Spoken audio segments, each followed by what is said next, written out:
আসসালামু আলাইকুম। চলে আসলাম আজকে নতুন আরেকটা ভিডিও নিয়ে। আশা করছি আপনাদের সবার কাছে আজকে আমার এই ভিডিওটা ভালো লাগবে। তো চলুন ভিডিওটা দেখে নেওয়া যাক।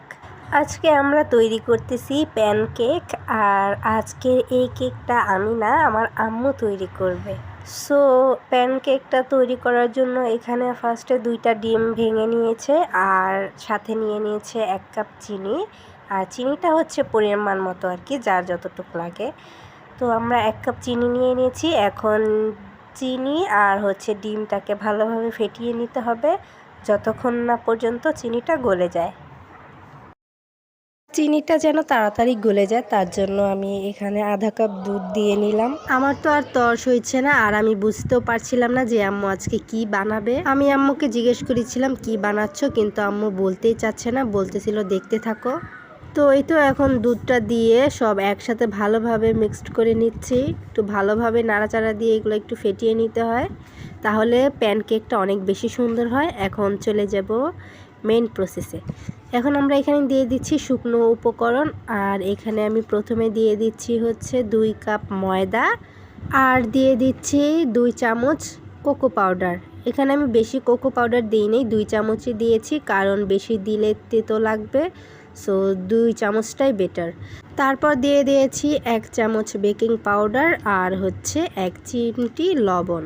এখন শুকনো উপকরণগুলো ভালোভাবে চেলে নিতে হবে, আর চেলে নেওয়াটা অনেক বেশি ভালো, কারণ যদি এভাবে দেওয়া হয় তাহলে অনেকটা দলা পেকে থাকে। সো চেলে দিলে লাম্পসটা আর থাকে না, ডোটা অনেক বেশি স্মুথ হয়। এই তো সব কিছু একসাথে চেলে নিয়ে শেষ। এখন ডিমের সাথে সব শুকনো উপকরণগুলো মিলিয়ে নিতে হবে, মানে মিক্সড করে নিতে হবে। আর এই মিক্সটা একটু সাবধানেই করতে হবে যেন দলা বেঁধে না যায়। এই তো অর্ধেক মিক্সড হয়ে গেছে। এবার এখানে দিয়ে দিব আধা কাপ দুধ, আর এই দুধটা আস্তে আস্তে দিতে হবে, অল্প অল্প করে, একবারে বেশি দেওয়া যাবে না। আর আমার এখানে মোট 1 কাপ দুধ লেগেছে। দুধটা আসলে অনুমান করা যায় না, কম বেশি লাগতেই পারে। এই তো মিক্সড করা একবারে হয়ে গেছে, আর ডোটা এরকম হয়েছে। এখন চলে যাব রান্নার মধ্যে।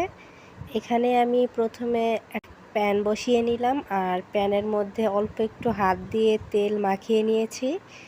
এবার আস্তে আস্তে ডোটা দিয়ে দিব।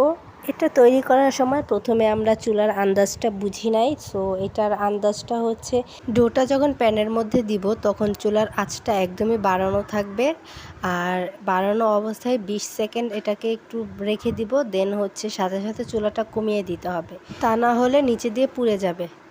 তো আমরা এটা বানানোর সময় প্রথমে বুঝি নাই, দেন আস্তে আস্তে বুঝে ফেলছি কিভাবে কি করতে হবে। তো এই তো এটা চুলা রেখে ফার্স্টে বাড়িয়ে তারপর কমিয়ে দেওয়ার পর এই তো এখন বুদবুদ টাইপ হচ্ছে। আর এটা যখন এরকম বুদবুদ ফাটা টাইপ হয় তখন বুঝতে হবে যে কেকটা ভিতর দিয়ে একদম পারফেক্টভাবে হয়ে গেছে। এই তো এই পাশ হয়ে গেছে, এখন উল্টিয়ে দিচ্ছি। আর এই তো দেখেন উল্টানোর পরে কালারটা কত সুন্দর এসেছে, পুরাই ডোরেমনের ডোরা কেক হয়ে গেছে। আর এটা দেখতে যতটুকু সুন্দর, খেতে তার চাইতেও দ্বিগুণ মজা। ভিতর দিয়ে একদমই তুলার মতো নরম, খুবই ভালো লাগছে এটা খেয়ে। সো সবাই একবার ট্রাই করে দেখতে পারেন, অনেক বেশি ভালো লাগবে। আর এই তো এক এক করে আমাদের সবগুলো প্যানকেকই তৈরি হয়ে গিয়েছে। আর সবগুলো প্যানকেক দেখতে কেমন সবাই কিন্তু আমাদের জানাবেন।